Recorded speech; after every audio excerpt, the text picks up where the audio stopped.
This is an illustration of an African youth using a blue ink ballpoint pen on the pages of a recycled old textbook.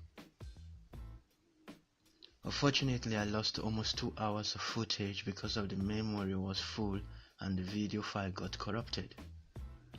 However, I was still able to capture 80% of the live studio session in this short video.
Please subscribe to my channel so that I could reach my 1000 subscribers target.